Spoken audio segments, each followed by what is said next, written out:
Hello again to another Aga React, and today we'll be watching 6 Money Myths, Capitalism Implanted in Your Brain from the Financial Diet.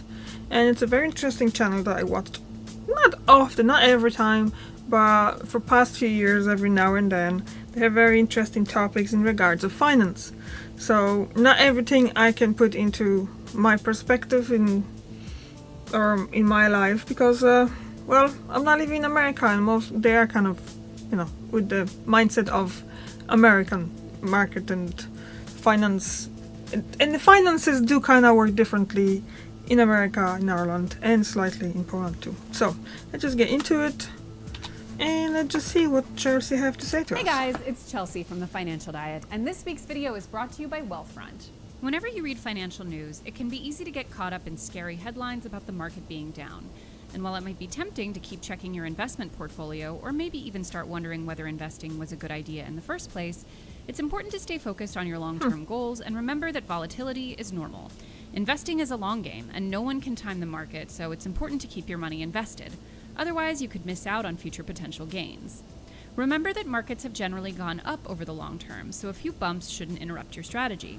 And through automated recurring deposits with our sponsor Wealthfront, you can effortlessly set and forget your investments so that you don't even have to think about the day-to-day news. You get the peace of mind, and your money gets the time it needs to really grow. Wealthfront is an automated investment platform that uses software to find the optimal portfolio to help you grow your money long-term based on your risk tolerance.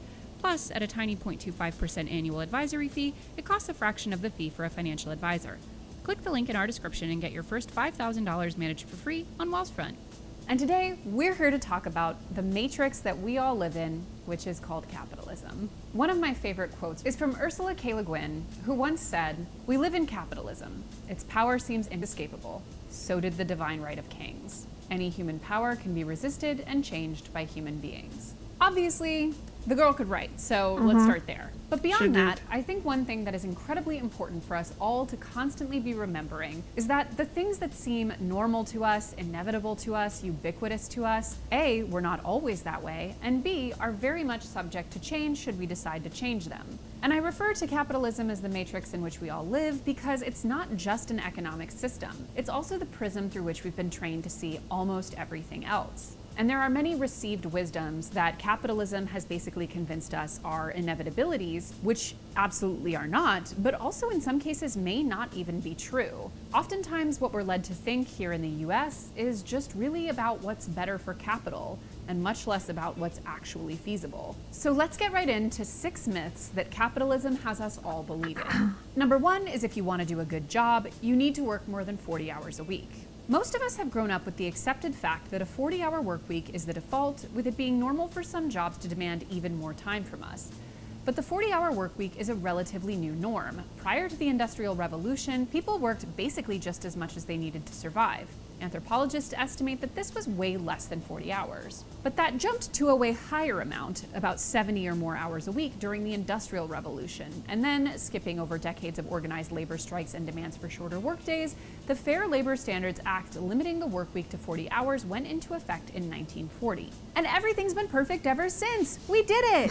Just kidding. People still work more hours than they are supposed to or need to, despite not necessarily having that reflected in pay or productivity. There's evidence that some Americans see working around the clock as a kind of status symbol. While many people claim to be working 60 or 80-hour work weeks, much of that time isn't actually very productive.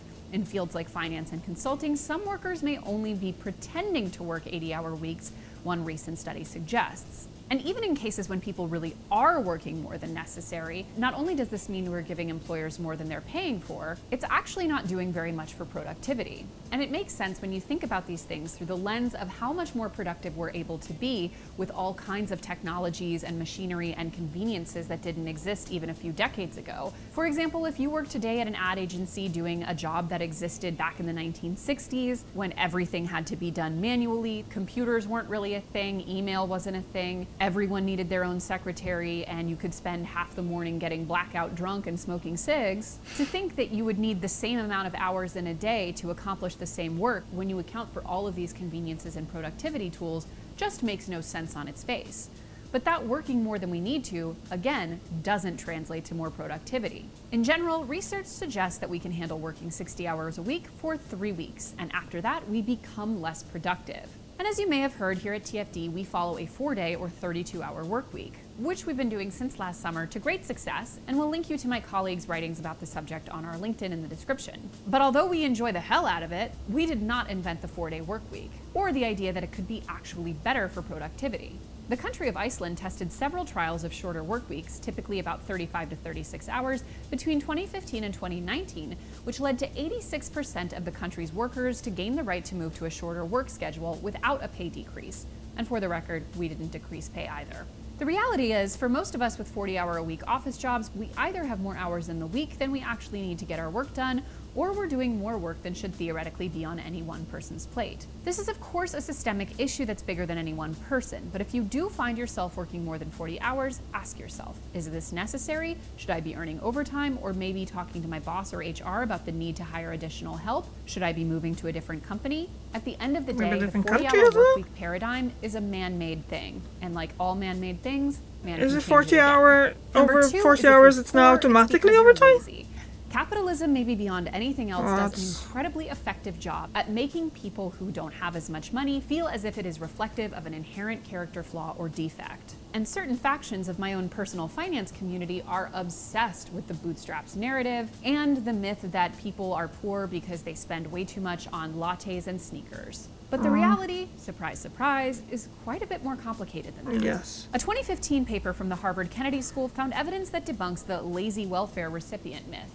After examining data from 7 randomized controlled trials of government cash assistance programs in 6 developing countries, the authors of the paper wrote, across the 7 programs, we find no observable impacts of the cash transfer programs on either the propensity to work or the overall number of hours worked for either men or women. Which brings me to one of my favorite quick stats, which is that the majority of welfare recipients actually do have jobs. And even though conservatives regularly claim that welfare programs incentivize low-income people to be lazy, the result is often the opposite. In research based in Canada and the US, the economist Ioana Marinescu at the University of Pennsylvania has found that even when basic income programs do reduce working hours, adults don't typically stay home to, say, play video games. Instead, they often use the extra cash to go back to school or hold out for a more desirable job. And seriously, how many times are we going to click on an article like, see how this bootstrapping person became a millionaire by 27, only to find out that they got a gift of $100,000 from their grandfather? And not to fly in the face of the American exceptionalism, land of dreams kind of language that we're also used to growing up with, but when it comes to economic mobility, America is actually far behind other developed nations. And in general, the biggest determining factor for how wealthy or poor you're going to be in your life is how wealthy or poor your family was growing up. According to research from the National Center for Children in Poverty, few adults who did not experience poverty during childhood are poor in early and middle adulthood. At ages 20, 25, and 30, only 4 to 5% of those adults who were never poor during their childhood live in poverty. At age 35, less than 1% are poor. But for adults who experience low to moderate levels of poverty during childhood, 1 to 50% of childhood years, 12 to 13% are poor at ages 20 and 25, and 7 to 8% are poor at ages 30 and 35. For adults who experienced moderate to high levels of poverty during childhood, or 51 to 100% of childhood years, between 35 and 46% are poor throughout early and middle adulthood. And this makes so much sense when you consider how many costs there are to simply being a person in a human body in the United States that can balloon to outrageous expenses through no fault of your own, such as medical bills, and essentially decimate a person's savings even if they were bootstrapping their way and scraping by with a small emergency fund to begin with. Basically, if you're teetering on the edge of poverty since youth, escaping it doesn't just mean being incredibly disciplined with money, it also means nothing bad happening unexpectedly. Which is all the more insulting when you consider number 3, the idea that we just can't afford universal health care like so many other developed countries. Much like the idea that becoming better off financially is a matter of personal choice, capitalism perpetuates narratives that we don't need policy-level social safety nets because the private sector can take care of all of our problems. But in America, where over 66% of those insured are insured by private companies as of 2020, we both spend more than other countries on healthcare and are worse off for it. According to the Organization for Economic Cooperation and Development, the U.S. spends more on healthcare than any other OECD country, both as a proportion of GDP, 16.9%, and per person, or $10,586. Spending is expected to increase with healthcare as a proportion of GDP, forecast to reach 20% by 2030. But high levels of spending have not translated into people leading longer lives. Life expectancy at birth is 2 years below the OECD average and actually declined by over 2 months between 2012 and 2017. And conservative and liberal pundits alike argue that a major overhaul of the current system, with the implementation of something like Medicare for all, would be too expensive to take on. But plenty of studies predict otherwise. According to a February 2020 article in The Hill, Christopher Kai and colleagues at 3 University of California campuses examined 22 studies on the projected cost impact for single-payer health insurance in the U.S. and reported their findings in a recent paper in PLOS Medicine. Every single study predicted that it would yield net savings over several years. Even the Mercatus Center, a right-wing think tank, recently found about $2 trillion in net savings over 10 years from a single-payer Medicare for all system. But the bleak reality is that lawmakers are compromised when it comes to making healthcare decisions that affect the entire country. According to data from the nonprofit health news source Kaiser Health News, not affiliated with Kaiser Permanente, pharmaceutical companies and their lobbying groups gave roughly $1.6 million to lawmakers during the first 6 months of 2021 alone, with Republicans accepting $785,000 and Democrats $776,200. We love equitable queens. Combine that with the fact that Congress people have a great healthcare plan, the incentive for them to make things better for the country, even if it would mean a ton of long-term savings and health benefits, is hard to see. Number 4, which is one I take very personally to heart as a CEO myself, is that executives have always earned way more than their employees. A lot of people buy into the myth that CEOs are earning these exorbitant salaries and compensation packages because they're doing so much for the company and/or because that's how they've always been compensated. But CEO pay has ballooned in recent years, and it looks nothing like it did decades ago. The Economic Policy Institute estimates that CEO compensation has grown 1,322% since 1978, while the typical worker compensation has risen just 18%. In 2020, CEOs of the top 350 firms in the U.S. made $24.2 million on average, which is 351 times more than a typical worker. And a key factor here is stock-related compensation, which comprises 85% of CEO compensation. According to Lawrence Michel, a distinguished fellow at the Economic Policy Institute, there are 6 key reasons why CEO wages have risen so exponentially compared with typical worker wages. High unemployment, which forces workers into accepting the lowest wages possible; globalization, which allows companies to find the cheapest workers in the world; the erosion of unions, which makes it harder for workers to collectively bargain; low labor standards, including a low minimum wage; the increase in non-compete clauses, which makes it hard for workers to find a better wage in their industry; and domestic outsourcing, like shifting to a workforce of freelancers. And while some might argue that paying CEOs more would make them, and therefore the company, perform better, a 2016 report from financial services company MSCI Inc. found that companies with the highest paid CEOs actually performed worse than their competitors. And once and for all, let's dispel the notion that CEOs are earning on average over 350 times more than workers because they're 350 times smarter or harder working or better for the company. We all know by now that the CEO landscape is not a diverse one. Data from 2017 to 2018 for S&P 1500 firms shows that women only hold 5% of these positions and minority representatives only 7% of CEO positions. And it's not just that white men most commonly hold these executive positions, CEOs typically had other advantages growing up that aren't as obvious on the surface. Forbes released the Forbes 400 list of the 400 richest Americans every year, spinning a tale that most of these, mainly men, are fully self-made. However, Boston-based group United for a Fair Economy has shown that this is not the case. In 2012, they looked into the backgrounds of those on the previous year's Forbes 400, and these were their findings. UFE defines born in the batter's box those Forbes 400 rich who hail from poor to middle-class circumstances. Some had nothing growing up. Others had parents who ran small businesses. About 95% of Americans overall currently live in these batter box situations. Just over a third, 35% of the Forbes 400 come from these backgrounds. Just over 3% of the Forbes 400 have left no good paper trail on their economic backgrounds. And of the over 60% remaining, all grew up in substantial privilege. Those born on first or in upper-class families with inheritances up to $1 million make up 22% of the 400. Second base, or households wealthy enough to generate inheritances over $1 million, made up another 11.5%. And on third base, with inherited wealth of more than $50 million, sits 7% That's a lot of America's money. 400 richest. Last but not least, those born on home plate. These high rollers, or 21.25% of the total Forbes list, all inherited enough to earn their Forbes Really? status. Like our favorite So- self-made wow. billionaire Kylie Jenner. But remember those unions I mentioned earlier? Well, another one of the myths that we've all come to have to accept is that unions are bad for productivity. And that has undoubtedly led to the situation we found ourselves in, where they are not as common in the US as they once were. In 1983, over 20% of Americans were in unions, but as of 2021, only 11.6% of Americans are covered by union contracts. Let me state the TFD stance on this unequivocally. Unions are good. They're good for workers. They ensure that workers have access to benefits like healthcare and paid sick leave. They provide job security. They enforce things like salary floors. And they generally help protect workers against unfair employment practices. But they're not just good for workers. Unionized employees are less likely to quit their jobs, for example. A combination of better pay and benefits, more upward mobility, and the ability to exercise voice gives unionized workers a reason to stay. Yep. And even in a normal labor market, the cost of replacing a single low-wage worker is around 20% of their annual pay. That includes direct hiring costs and the lost productivity that comes with turnover.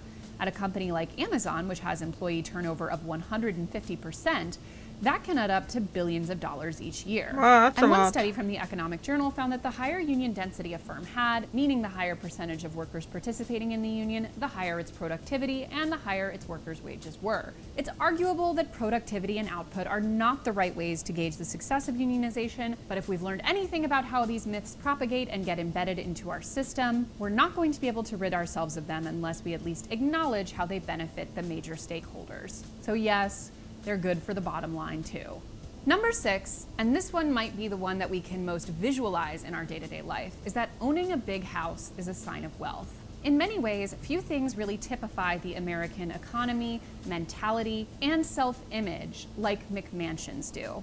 Not only because of what they represent, but because of how linked they were to the 2008 economic collapse. Americans have long held huge associations with not only owning your own home, but owning a large home on its own little tract of land, quite frankly, regardless of the quality of that actual home's build or the size of that parcel of land. And because of this narrative, the pressure in America has always been to appear as though you're thriving, which leads to a substantial percentage of Americans who are actually considered house poor. When someone is house poor, it means that an individual is spending a large portion of their total monthly income on home ownership expenses, such as monthly mortgage payments, property taxes, maintenance, utilities, and insurance.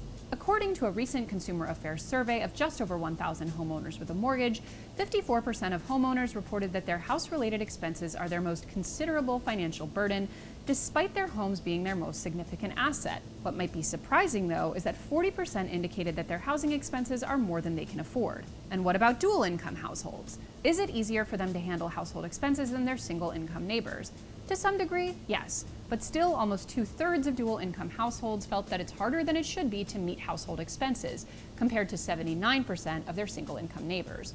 Overall, 69% of respondents considered themselves house poor, which warrants looking into why homeownership is such a burden for Americans. Some of this is obviously that we are still, as a whole, pressured into homeownership even when it is not nearly as feasible for us as it was for previous generations, in large part due to those stagnating wages we talked about earlier. It's also because Americans are typically encouraged to buy more house than they need, more square footage, more bathrooms, more bedrooms. We are taught to believe that our home represents not only so much of who we are as people, but how successful we are economically, that even if it paradoxically means we're much worse off financially, we still will prioritize the biggest house on the block we can afford, which of course led to the construction of many shoddily built McMansions so that everyone could be the king of their own little fiefdom.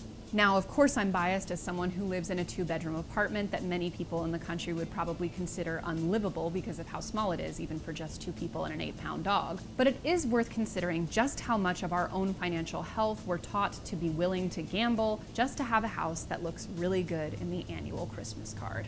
But if you are looking to do something actually sustainable for your financial health, rather than buying a huge McMansion, I highly recommend you check out Wealth. I'm gonna have to check out that guys, Wealth. thank I you wonder for if I can watching, take a and part don't in it forget to hit too. the subscribe button and to come back every Monday, Tuesday, and Thursday for new and awesome videos. See ya.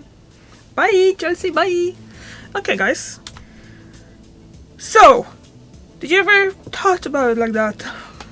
Thought? Yeah, thought.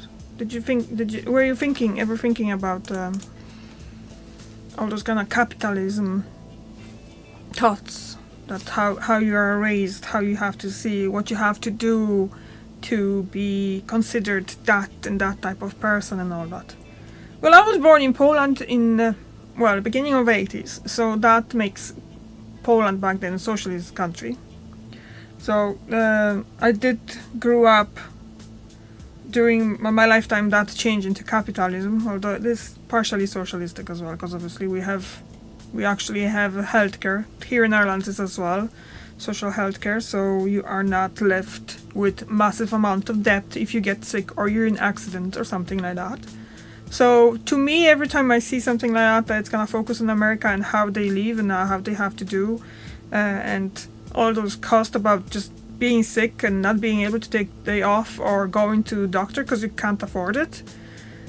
It's just kind of mind-blowing, especially in the beginning when I started learning about it. That was just crazy. So yeah, what you think about it? Are you living in America? Are you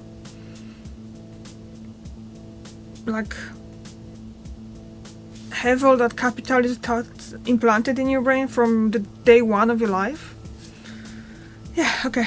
Thank you very much for watching. I'll see you tomorrow. Bye.